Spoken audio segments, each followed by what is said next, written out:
Shalom e bem-vindos à Via Rápida Israel, uma frase do hebreu que significa amarás a Israel. Esperamos que vocês fiquem conosco durante os próximos 30 minutos, porque nosso professor Dr. Baruch vai compartilhar um estudo expositivo da Bíblia. Dr. Baruch é professor titular no Instituto Zera Avraham, com sede em Israel. Ainda que todas as aulas no Instituto são dadas em hebraico, o Dr. Baruch fica feliz em compartilhar este estudo semanal com dublagem em português. Para mais informações sobre nosso trabalho em Israel, visite nosso site amarasaisrael.org. Fiquem agora com o Dr. Baruch e a aula de hoje. Bem, hoje quero passar uma informação muito prática. Informação que ensinará a vocês verdades bíblicas sobre a atitude que devem ter como cristãos e coisas que devemos fazer, não somente por outras pessoas, senão que essa é a essência. Que quando façamos essas coisas por outros, gere um impacto espiritual em nós mesmos. Ou seja, que quando nos comportarmos dessa forma, seja um convite para que o Espírito Santo venha trabalhar em nossas vidas, trazendo mudanças. Mudanças de Deus, transformações de Deus às nossas vidas. Espero que essa seja uma motivação suficiente para que você se mantenha conectado. Tome sua Bíblia e siga o texto comigo, porque o importante não é o que eu vou dizer, mas o que a palavra de Deus revela. Devemos entender que essa é a verdade inspirada, que o Espírito Santo criou esse livro. E da mesma forma que o Espírito Santo, o primeiro que foi mencionado, o Espírito de Deus nas Escrituras, veio a trazer ordem. Essa é a verdade. Uma das razões pelas quais este livro nos foi dado é para trazer ordem à nossa vida. Mas a pergunta que você deve responder é essa: você quer esse tipo de ordem? Quer ser uma pessoa que vive de uma maneira que agrada a Deus? Você tem fé que, ao fazer isso, está assegurada uma grande recompensa no reino de Deus? Porque se realmente não creem no reino de Deus, se não têm fé na verdade profética, no que vai acontecer no final e pela eternidade, se isso não é algo fundamental no teu coração, então será facilmente movido de onde Deus quer que você esteja. E pouco a pouco, tua vida voltará, se você é um cristão, tua vida voltará a ser como vivia antes. E irá experimentar frustração, vazio, e será uma pessoa sem entusiasmo que não viverá o gozo nem o poder das promessas de Deus. Eu não quero isso para a minha vida. E minha esperança é que você também não queira isso para a sua vida. Bem, tomem as Bíblias e leiam comigo nas cartas aos Colossenses, no capítulo 3. Na semana passada, começamos esse versículo, mas acabou o nosso tempo e quero retomar de onde paramos, revisando por alguns minutos o que Paulo diz aos cristãos aqui, e uma vez mais ele fala em termos de mandamentos. Não são sugestões, não são conceitos, não são ideias que você possa ouvir e logo tomar a decisão de obedecê-las ou não. Essas são verdades que você necessita. E quero enfatizar isso. Você necessita aplicá-las na tua vida. E te faço uma promessa: se você fizer isso, se sentirá feliz de ter feito isso.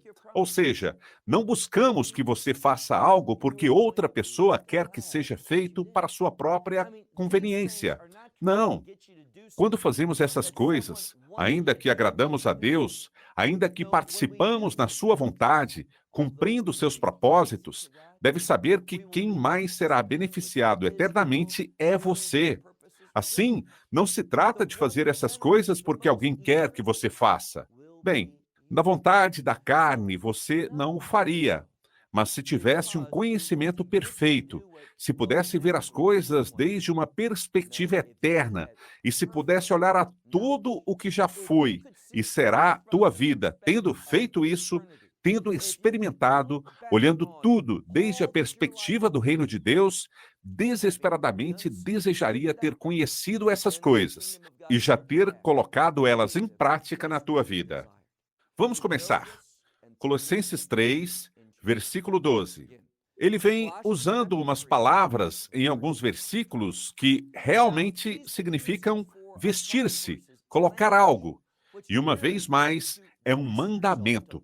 Agora, por que diz aqui, coloquem-se, vistam-se? Se você é um bom estudioso da Bíblia, saberá que as peças de vestir são muito utilizadas, simbolicamente, como referência às boas obras. Viver uma vida frutífera com boas obras, assim que diz aqui no versículo 12, portanto. E esse portanto aparece uma e outra vez, com base no que foi revelado, portanto deves fazer isso.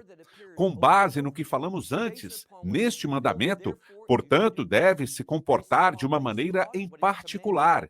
E isso é o que diz aqui. Portanto, vistam-se a si mesmos. Como?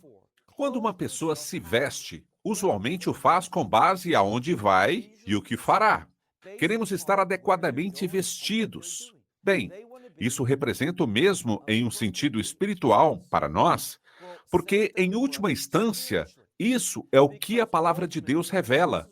Estamos em uma travessia e estamos perseguindo ao Deus vivo. À medida que nos submetemos, que obedecemos, que seguimos os conselhos das Escrituras, nos aproximamos mais de Deus. Estamos mais perto dele. E é isso que aqui diz. Vistam-se, portanto, a si mesmos como escolhidos. E essa palavra nos fala de eleição. Havendo sido escolhido por Deus. Então, os escolhidos de Deus, vocês pertencem a Ele, foram escolhidos, e por isso devem se apresentar a Ele de maneira particular, porque vocês são, notem o que diz, vocês são santos. Utiliza o termo santos e também amados. Agora pense nisso. Deus te vê porque você está numa relação de pacto com Ele, por meio do Messias e Yeshua, por meio do Evangelho. E te diz, tu és um santo diante dos meus olhos, tu és santo para mim. De novo, não por causa do que fazemos ou deixamos de fazer, senão que tudo é pela suficiência da obra do Messias. Ele diz, não só são santos para mim, senão que diz, e amo isso, e também amados. Bem, está no plural porque está falando a uma congregação de pessoas, assim que santos e amados. E então diz algo, uma frase que mencionamos na semana passada, que fala sobre entranhas. E está falando do fundo do teu estômago, o centro dos sentimentos emocionais. Frequentemente, quando estamos nervosos, às vezes, quando estamos emocionados, em ocasiões que sentimos nostalgia, sentimentos que vêm para recordar o passado, às vezes, por amor ao ver passar a pessoa que amamos, isso nos toca no estômago. E é nesse mesmo lugar. Mas não se trata de amor, não se trata de nostalgia. Se trata de... Qual é a próxima palavra? Misericórdia. Na semana passada, mencionamos de forma muito breve, quando estávamos encerrando, que muitas vezes, quando vemos ao Evangelho, o Messias via um indivíduo que tinha muita necessidade. E devido a essa necessidade que via, a Escritura diz que ele era movido pela compaixão. E assim também nós deveríamos ser. Seu caráter deveria ser o nosso caráter. Seu espírito agora vive, habita em nós, e espero que seja quem te governe. E por essa razão, seus sentimentos deveriam ser os nossos sentimentos, para que sejamos movidos pela compaixão. E logo usa uma palavra, e essa palavra tem a ver com graça. Provavelmente, a melhor tradução seria bondade. E do que nos fala é do seguinte: nos fala de nos comportarmos, de certa forma, por alguém mais, com o fim de que eles recebam a vontade de Deus. E é uma palavra para ministrar, motivado pela graça que vocês receberam. Consciente de quão poderosa é, quão preciosa é, quanto mudou tua vida e quanto você quer cumprir, porque via Rafta Laurenta Camoca, amar ao teu próximo como a ti mesmo. vai querer que eles tenham essa mesma experiência, assim que é comportar-se de certa maneira, investir em outras pessoas para que a vontade de Deus se cumpra em suas vidas. Assim que diz, estejam conscientes. Como? Tenham uma mentalidade humilde ou pensem com humildade. Tudo isso, quando lemos esta passagem, falamos de ministério e serviço.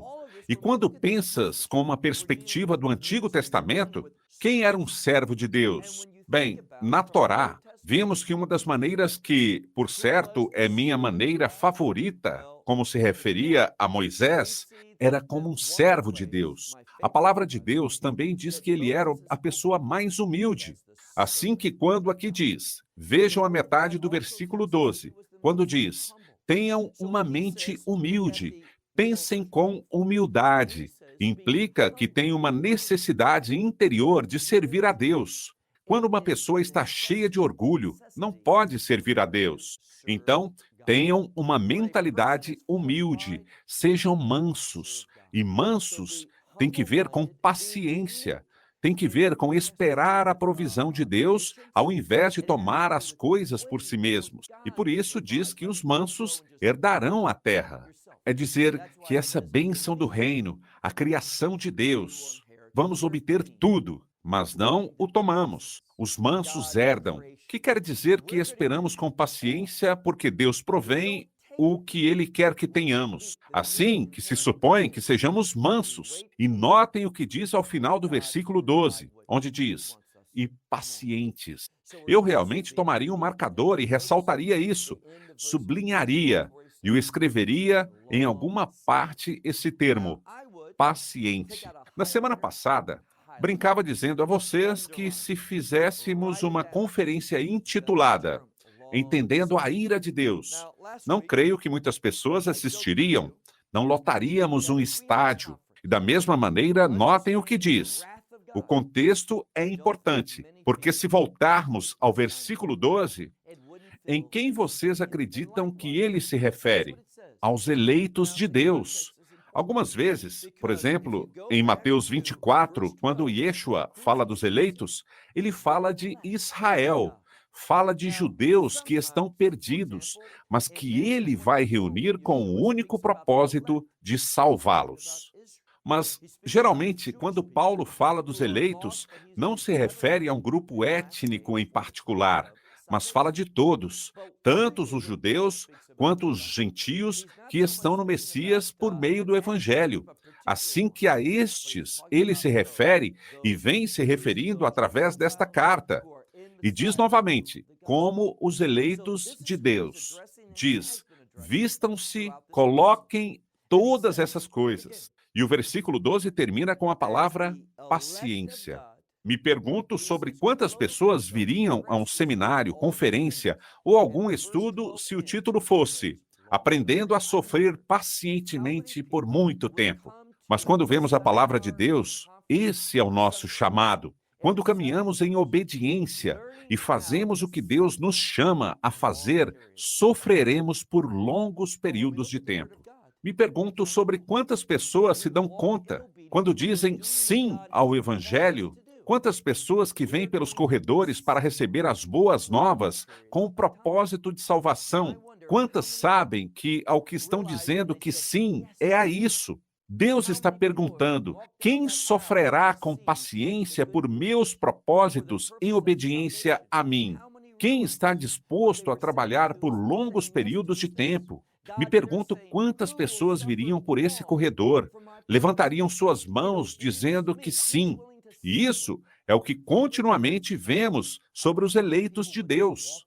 E continua. Vejam o versículo 13. Todas essas são condutas, ações, comportamentos e formas de pensar que são apropriados como cristãos no Messias e Yeshua. E ele diz: suportem as cargas uns dos outros e se perdoem uns aos outros. Suportem a carga. Está ligado à paciência. Se supõe que devemos suportar situações, aguentar coisas uns pelos outros. E também se perdoem uns aos outros e alguém sem importar quem seja, utiliza essa palavra grega tis para qualquer pessoa. E se alguém tem algo, alguma queixa, o que diz?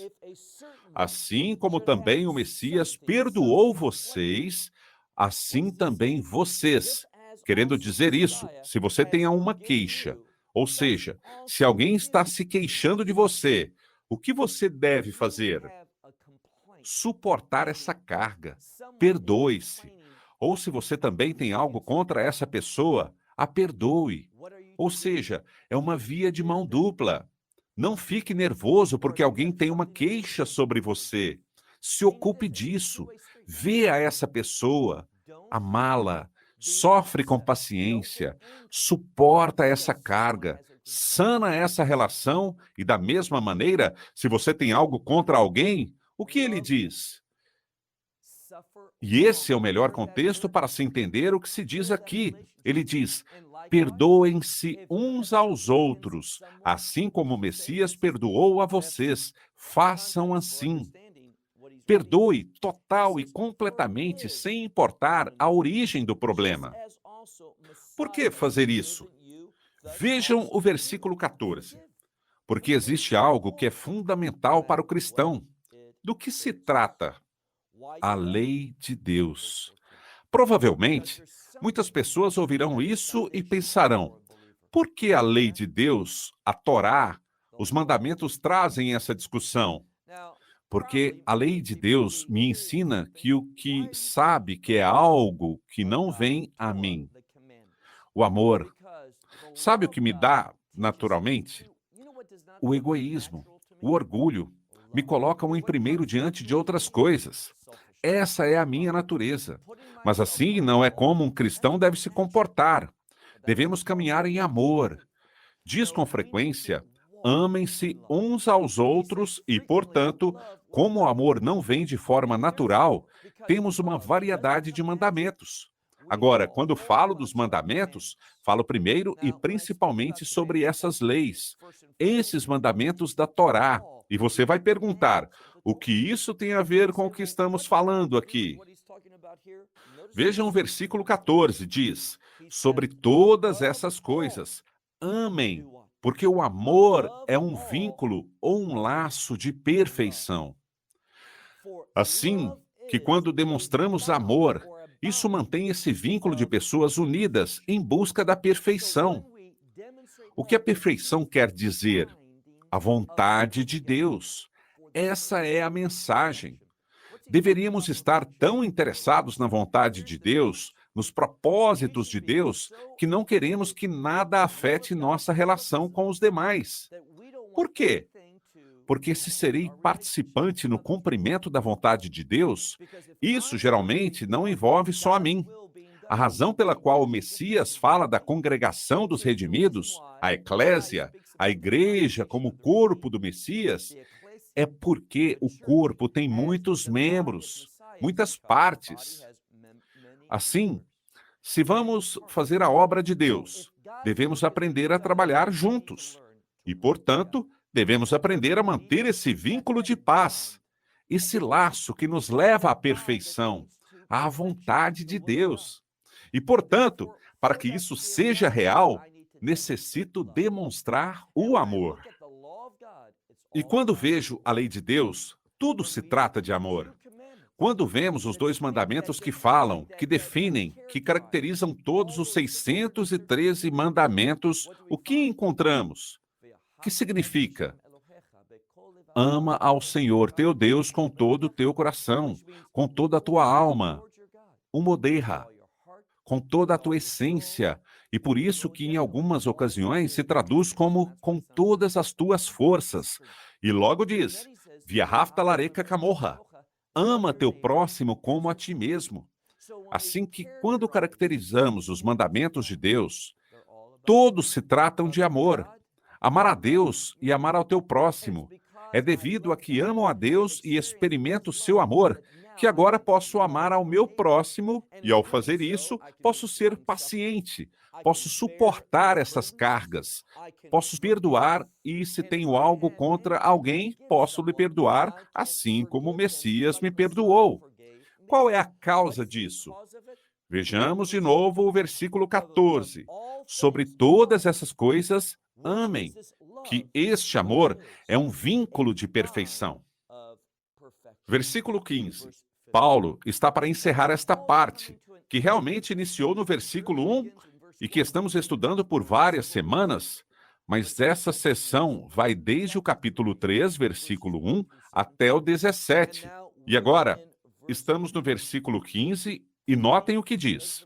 E o amor de Deus, deixem que ele governe. Agora, se essa palavra fosse literalmente traduzida, contém o contexto de um árbitro. Um árbitro vê as coisas e, com base no seu conhecimento do jogo, toma decisões. Dispõe a ordem das coisas. E o que diz aqui é que o amor faz isso. Quando estou operando no amor, atuarei como um árbitro, colocarei as coisas em ordem, de modo que a lei, e me refiro à lei de Deus em uma situação, seja manifestada. Assim que vejam novamente, e diz, e a paz de Deus, deixe que ela governe em seus corações, ao qual vocês foram chamados em um só corpo. Aqui vemos uma conexão entre operar em amor, aplicar a verdade de Deus, a palavra de Deus, a instrução de Deus à minha vida. E quando faço isso, sabem qual é o resultado? O que diz aí? O diz no versículo 15, e a paz de Deus. E só quando cumprimos com todas essas coisas que estamos estudando nas últimas 3 semanas, que vamos experimentar a paz de Deus. E entenda isso, a paz de Deus está conectada à vontade de Deus. E quando a vontade de Deus é manifestada, quando se trabalha por ela, quando se completa, o que acontece? Tanto antes como depois que se concretiza, haverá uma manifestação de, e eu amo isso, de poder. Existe uma conexão entre a vontade de Deus e a manifestação do poder de Deus. Então, se você quer o poder de Deus na tua vida, preocupe-se pela vontade de Deus. Avançamos ao versículo 15, a segunda parte, e diz: façam todas essas coisas com ação de graças. Deixe-me dizer que a ação de graças é um dos sentimentos mais importantes que podemos ter e devemos constantemente oferecê-lo a Deus. Ser agradecidos, mostrar gratidão. Por quê? Deus me colocou nessa posição, tem um propósito para mim. Sou chamado a ministrar, a fazer a tua obra. Sou teu representante. Que experiência tão maravilhosa, que tremendo chamado. Portanto, diz aqui, com tudo isso, diz, além disso, façam tudo isso. É um mandamento com ação de graças. Versículo 16, e que a palavra do Messias habite ricamente em vocês. A palavra. Essa palavra tem a ver com o propósito, mas também com as Escrituras, porque através das Escrituras aprendemos os propósitos de Deus. Notem o que diz o versículo 16, e que a palavra do Messias habite ricamente em vocês com toda sabedoria. Ou seja, se você coloca a palavra de Deus em você, terá sabedoria. E o que é sabedoria? Ela revela como fazer uso do conhecimento de Deus, assim que a palavra do Messias habite ricamente em vocês com toda sabedoria, para que ensinem e admoestem uns aos outros. E ao fazer isso, somos conduzidos à adoração. Na segunda parte do versículo 16 diz: com salmos, hinos e canções espirituais em graça, cantando nos seus corações ao Senhor. Vejam isso. Vemos muitas vezes Messias, Messias, Messias. Mas aqui notamos uma mudança. Aqui vemos o Senhor. E isso é muito importante porque o contexto é a adoração. E o Messias ministra em nossas vidas. E quando experimentamos o cumprimento, lembrem que falamos sobre paz, Quando vemos o cumprimento das coisas de Deus, o que será produzido? Um desejo de adorá-lo. E é algo instintivo, natural. Vamos explodir em adoração, e por isso aqui diz, por meio de salmos e hinos e cânticos espirituais em graça, cantando em seus corações ao Senhor. E tudo o que façam em palavras ou em obras, todas as coisas no nome do Senhor Yeshua, dando graças ao Senhor e Pai através dele. Notem algo que é muito especial nessa passagem. Aqui diz, qualquer coisa que façam, tudo o que façam, sejam discursos, palavras, ou seja, em obras, façam todas essas coisas. Que diz? No nome do Senhor Yeshua. Isso é o importante. O que é importante? Essa palavra, nome, porque nome é sinônimo de caráter. Eu sei que digo isso muito frequentemente, mas é uma verdade. Uma verdade muito importante porque essa palavra, nome, aparece com muita frequência. E o que diz é isso, que se seremos servos bem-sucedidos de Deus, se vamos adorá-lo, então tudo o que fazemos deve estar conforme ao seu caráter. Devemos nos fazer mais e mais como ele. É exatamente como João Batista. Sabemos que as Escrituras dizem que entre todos os nascidos de mulher, ou seja, de maneira natural, ninguém é maior que João. E eu acredito que uma das razões para que isso seja certo é porque João entendeu algo. O que seria? Ele disse, eu tenho que me fazer menor para que ele se faça maior. E do que ele estava falando? Quem eu sou tem que ficar escondido, tem que desaparecer, porque eu tenho que viver como ele. A isso ele se referia a se fazer menor, a minguar, para que o Messias e sua vida se pudessem fazer maior. E isso é o que as Escrituras mencionam, quando falam de que nós vivamos, nos comportemos no nome do Senhor Yeshua, ou seja, no seu caráter.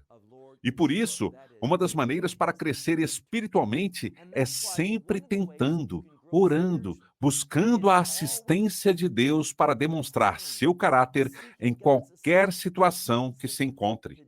É quando se vive no seu caráter que o poder será revelado, sua sabedoria será provida, seu conhecimento será estendido a ti, de modo que possas atuar de maneira que ele atuaria. E quando você fizer isso, grandes coisas serão realizadas, e a adoração surgirá naturalmente. Bem, acabou o nosso tempo. Até a próxima semana e que Deus te abençoe. May God bless you. Esperamos que você tenha desfrutado da aula de hoje e que possa compartilhá-la com outros. Te convidamos a participar e nos acompanhar a cada semana, a esta hora e por este canal, em mais um episódio de Amarás a Israel. Para mais informações em português, visite amarasaisrael.org, onde encontrará muitos outros estudos realizados pelo Dr. Baruch. Até a próxima semana. Que Deus, nosso Messias e Yeshua, nosso Senhor Jesus Cristo, te abençoe durante a sua caminhada com Ele. Shalom, desde Israel.